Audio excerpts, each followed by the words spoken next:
Assalamualaikum warahmatullahi wabarakatuh. Perkenalkan, nama saya Oktavinda Putri Sentosa dari Fakultas Humaniora jurusan Bahasa dan Sastra Arab.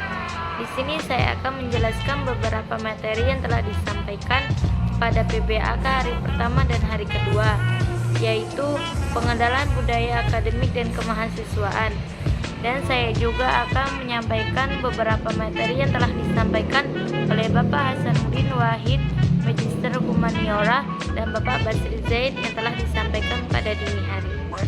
Pembahasan pertama yang akan saya sampaikan yaitu tentang materi PBAK di hari pertama.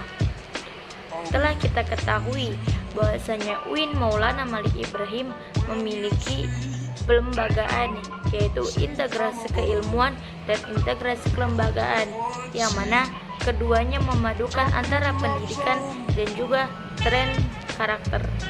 Di kampus kita memiliki Ma'had Al-Jami'ah sebagai pusat pengembangan karakter spiritual. Karakter spiritual itu seperti mahasantri yang memiliki akhlakul karimah. Kemudian yang keluar diantaranya dibentuk melalui pendidikan-pendidikan yang kita punya, yaitu seperti meningkatkan bahasa Arab, bahasa Inggris, bahasa Mandarin, dan lain-lain, dan juga terkhususkan pada yang bertahfidzil Quran.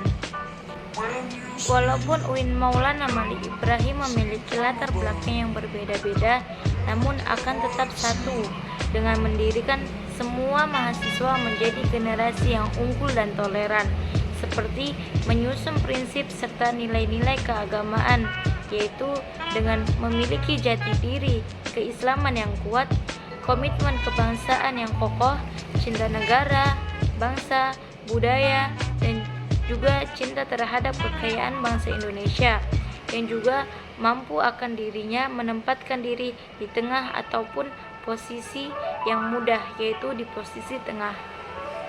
Lulusan UIN Maulana Malik Ibrahim adalah lulusan yang berkarakter berakhlakul karimah, yang mana bisa menjadi insan yang bermanfaat bagi yang lainnya, serta bertoleran dengan masyarakat dengan identitas keislaman, kebangsaan, dan keindonesiaannya. Kita sebagai mahasiswa yang belajar di kampus tercinta, yaitu di Universitas Maulana Malik Ibrahim, perlu kita ketahui bahwasanya tidak gampang kita masuk di universitas ini, karena orang-orang yang terpilih atau keterima di universitas ini adalah orang-orang yang telah terseleksi melalui jalur-jalur tertentu, yaitu seperti senam, SBM, SEPAN, UMPTKIN, ataupun jalur mandiri. Dan walaupun di saat ini juga kita masih melakukan perkuliahan yang kita laksanakan dengan daring ataupun virtual, kita harus tetap semangat dan tidak boleh bermalas-malasan. Dan dengan adanya daring atau virtual ini, kita tidak boleh patah semangat ataupun sebagainya, karena adanya pandemi COVID-19 ini menghalangkan pertemuan secara offline kita. Dan semoga saja pandemi yang ini cepat membaik dan kita semua bisa melakukan tatap muka secara langsung dan segera masuk dan bertemu di kampus tercinta, dan juga melakukan aktivitas kegiatan-kegiatan di kampus maupun di Ma'had. Kampus UIN Maulana Malik Ibrahim terkenal dengan kampus yang sejuk, nyaman, religius, dan sangat pindah akan pepohonannya, yang mana menjadikan pemikiran ataupun dalam pembelajarannya sangat rileks. Kampus kita juga berbeda dari kampus-kampus yang lainnya. Selain ilmu pengetahuannya yang unggul, tidak kalah juga dengan keagamaannya yang bernaungan di bawah Kementerian Agama Republik Indonesia. Dan inilah yang membedakan antara kampus UIN Maulana Malik Ibrahim dengan kampus-kampus yang lainnya, bahwasanya kampus kita itu memiliki visi, misi, semangat yang dipengaruhi oleh niat cita-cita kita untuk menegakkan ajaran Islam dan juga melanjutkan perjuangan Rasulullah SAW, yang mana cara berpikirnya dengan berpikir ilmiah dan juga berpikir akan perilaku yang positif. Yang indikatornya adalah tampil dengan gaya khas mahasiswa UIN Maulana Malik Ibrahim itu berbeda dengan kampus mahasiswa lainnya, yaitu dari segi penampilan, sopannya, berpakaiannya, ataupun dalam tutur katanya.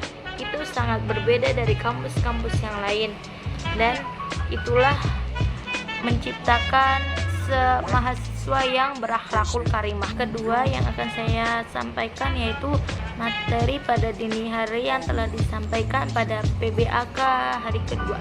Oke, lanjut saja. Pertama, Dewan Eksekutif Mahasiswa merupakan organisasi intrakampus yang mana lembaga eksekutif yang berada di lingkungan ataupun di level lingkungan universitas.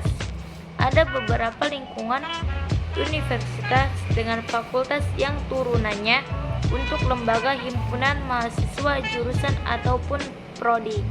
Nah, jadi Dewan Eksekutif Mahasiswa ini memiliki beberapa kegiatan atau beberapa kegiatan yang mana kegiatan itu menghimpun mahasiswa jurusan ataupun prodi untuk mengikuti organisasi tersebut.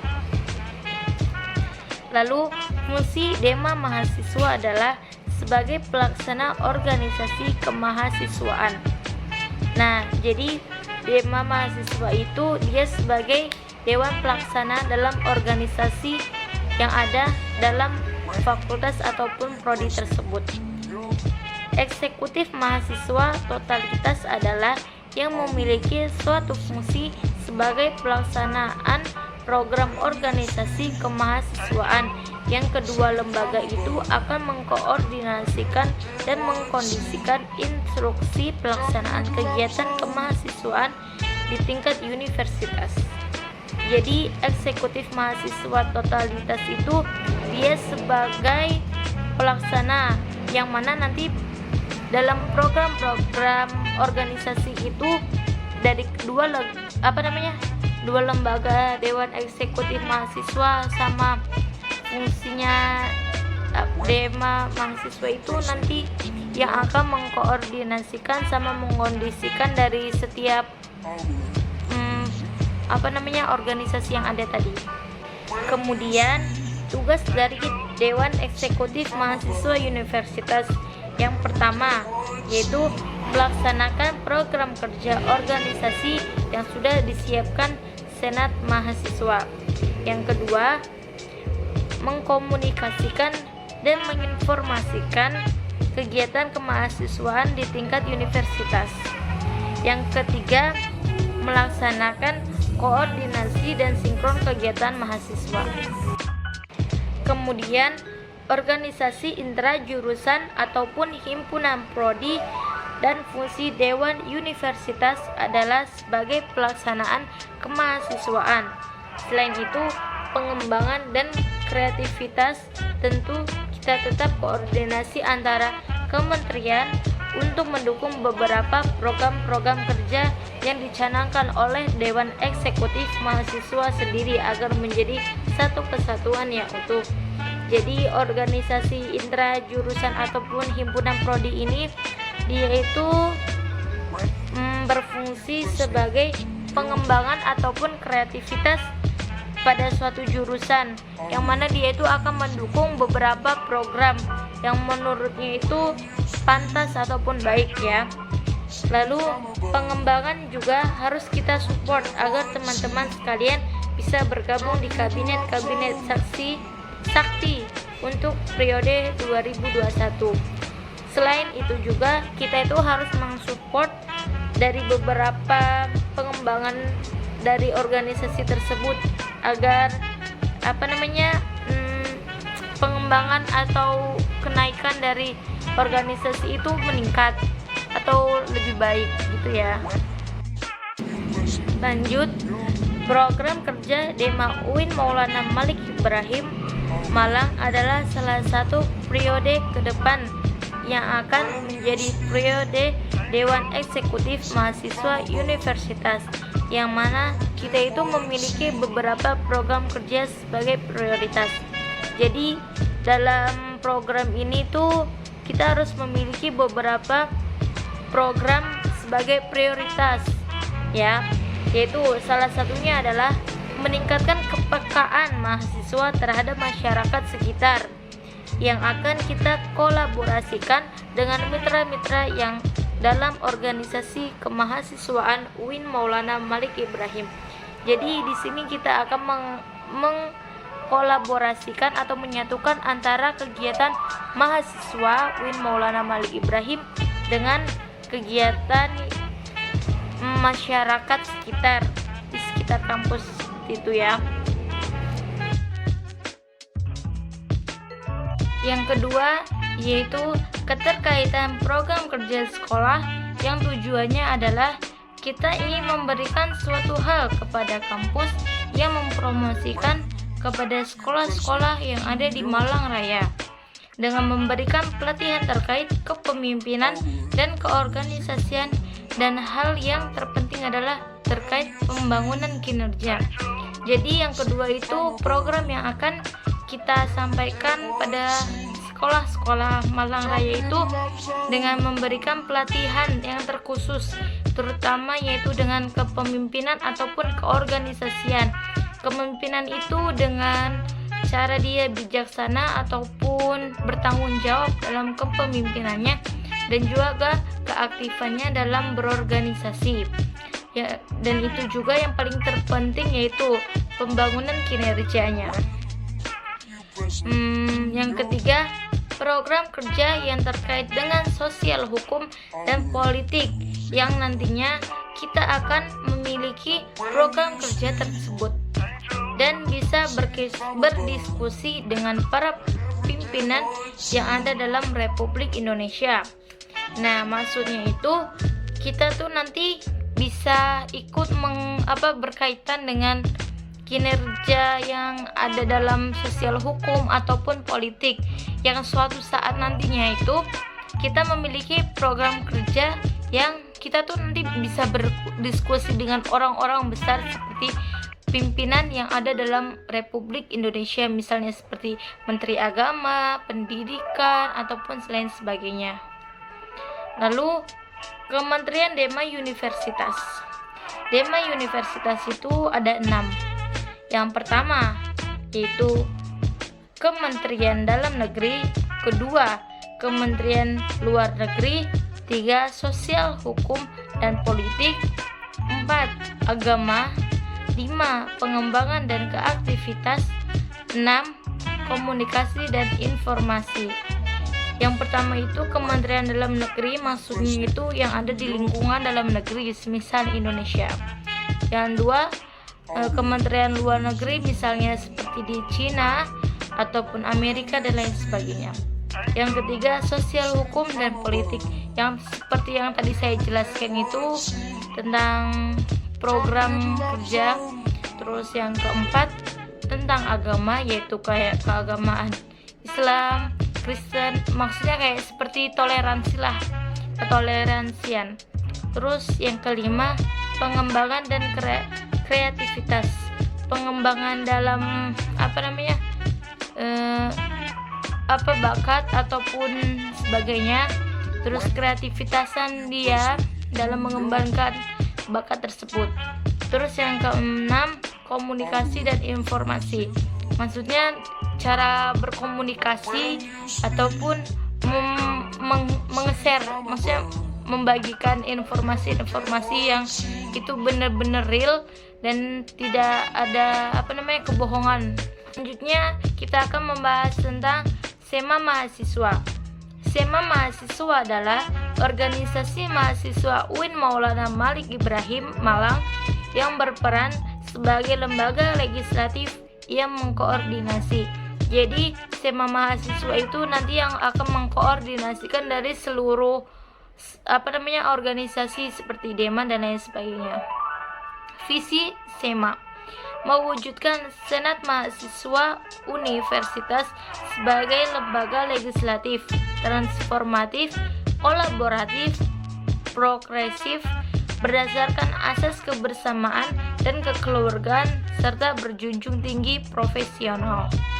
Lalu, fungsi SEMA. Yang pertama, advokasi. Yang kedua, legislasi. Yang ketiga, pengawasan. Yang keempat, penganggaran. Lalu, tugas SEMA yaitu ada 8. Yang pertama, mengawasi dan mengontrol DEMA. Kedua, memberikan persetujuan setiap kegiatan dan pelaksanaan DEMA. Yang ketiga, memberikan pengesahan setiap laporan pertanggungjawaban setelah selesai agenda. Yang keempat, fasilitas aspirasi mahasiswa UIN Maulana Malik Ibrahim Malang dan menyalurkan kepada pihak-pihak yang bersangkutan. Yang kelima, mengawasi setiap kebijakan dan keputusan yang diambil oleh DEMA. Yang keenam, merancang dan menetapkan peraturan organisasi UIN Maulana Malik Ibrahim Malang. 7. Mengesahkan peraturan DEMA. 8. Menjadi mitra kerja DEMA dalam melaksanakan organisasi kemahasiswaan. Kemudian Komisi SEMA. Komisi SEMA itu ada 4. Yang pertama, Komisi Advokasi dan Hukum. Yang kedua, Komisi Organisasi. Yang ketiga, Administrasi dan Keuangan. Yang keempat, Informasi dan Komunikasi. Selanjutnya saya akan membahas tentang materi yang dibawakan oleh Bapak Hasanuddin Wahid, Magister Humaniora, dan Bapak Basri Zain. Pembahasan yang pertama yaitu yang dibawakan oleh Bapak Hasanuddin Wahid, Magister Humaniora, yaitu tentang kebangkitan bangsa. Setelah kita ketahui bahwasanya bangsa Indonesia itu adalah kebangsaan kita, bangsa Indonesia. Dan juga di sini Bapak Hasanuddin Wahid, Magister Humaniora juga menjelaskan bahwasanya kita mahasiswa UIN Maulana Malik Ibrahim tidak perlu malu untuk mengakui di saat nanti kita menjadi alumni dari UIN Maulana Malik Ibrahim, karena kita ketahui bahwasanya UIN Maulana Malik Ibrahim itu merupakan kampus yang sangat berbeda dari kampus-kampus yang lainnya. Nah, kita udah tahu sendiri. Nah, habis itu di saat keadaan pandemi ini, kita ketahui bahwasanya kurangnya pengetahuan atau pembelajaran yang saat ini kita dapatkan dari sudah berjalan 2 tahun ini. Pandemi COVID ini belum saja reda ataupun berkurang, dan itu banyak dari dampak COVID yang mana dapat merugikan kita semua, seperti dalam seperti yang pertama itu seperti sektor ekonomi, yaitu melemahkan daya beli, hilangnya pekerjaan. Lalu di sektor pendidikan juga ada juga yang putus sekolah, kekerasan pada anak dan resiko eksternal, terus penurunan pencapaian pelajaran. Nah, penurunan capaian belajar ini seperti halnya kita sekarang belajar online itu juga belum semaksimal mungkin ya. Maksudnya itu masih dalam penugasan, dalam penerangan materi, begitu kan masih kurang. Lalu kebijakan di sektor pendidikan, yaitu seperti harusnya ya, ini kebijakan yang harus ada di sektor pendidikan seperti bantuan kuota internet, karena kita belajar online itu tidak hanya butuh fasilitas, namun internet juga sangat diperlukan. Yaitu lanjut, bantuan subsidi upah, bantuan uang kuliah tunggal, rumah sakit pendidikan, dukungan kepada relawan mahasiswa dan dosen. Kelanjutannya yaitu bantuan lanjutan seperti besaran bantuan dan besaran bantuan UKT. Lalu pentingnya kolaborasi hexahelix. Kemajuan sekarang sudah 4.0 dan besok mungkin sudah ada 5.0. Maka kita harus menguasai teknologi. Maksudnya di sini itu berarti dengan adanya seperti ini kita tuh harus bisa seperti pinter-pinter ya dalam memakai teknologi atau mengatur teknologi lah. Seperti halnya contoh kita merangkai sesuatu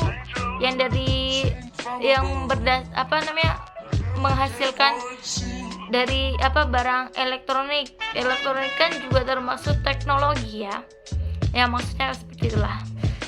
Lalu tingkatan kekuatan pengubah dunia, yaitu dengan kemajuan teknologi, agama, pasar. Kemajuan teknologi yaitu seperti kayak tadi menciptakan sesuatu. Terus yang kedua yang agama itu berarti dengan kuatnya pembelajaran atau pengetahuan dalam diri kita tuh.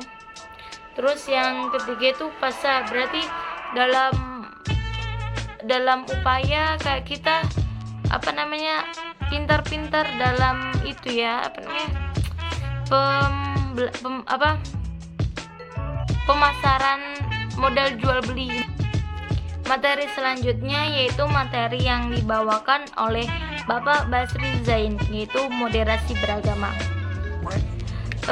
Orang itu selalu menilai seseorang soleh itu dari nilai aksesorisnya, bahwasanya orang itu mesti agamanya kuat, orang itu mesti kayak agamanya itu kurang.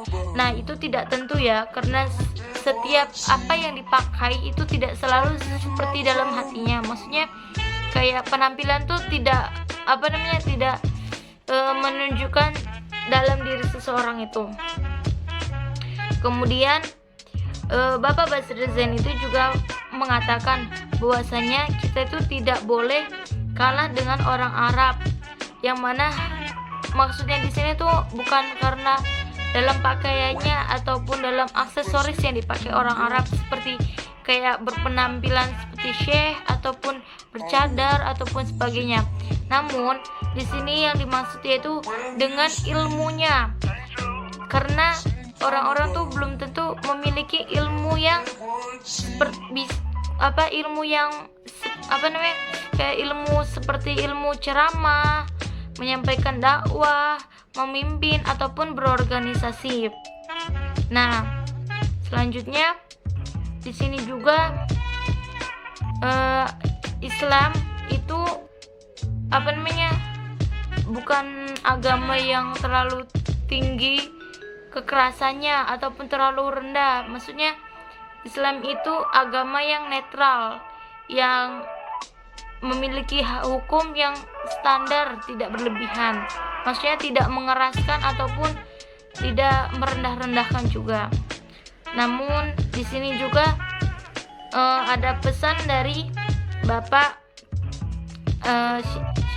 Bapak Basri Zain, bahwasanya yang pertama pesan beliau yaitu mahasiswa harus memerankan diri sebagai agents of change dalam menguatkan dan mendiskriminasi agenda moderasi.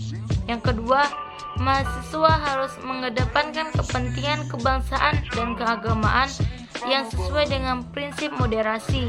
Yang ketiga, mahasiswa UIN Maulana Malik Ibrahim harus cerdas akademik, religius, dan binekaannya. Nah, maksudnya di sini berarti yang pertama itu kita sebagai mahasiswa harus bisa menjadi penerus bagi bangsa yang menguatkan akan moderasi Islamnya. Yang pengertian dari kedua itu kita harus kayak mengedepankan atau mengepentingkan kebangsaan dan keagamaannya. Lalu yang ketiga itu kita tuh harus cerdas. Cerdasnya tuh bukan hanya dalam ilmu pengetahuan saja, namun dari keagamaannya dan kebinekaannya. Kebinekaannya itu dalam kebangsaan, kepancasilaan. Nah, mungkin sekian dari pembahasan yang saya bahas ini. Kurang lebihnya mohon maaf, ataupun ada salah kata saya mohon maaf sebesar-besarnya. Di sini kurang lebihnya mohon maaf. Wassalamualaikum warahmatullahi wabarakatuh.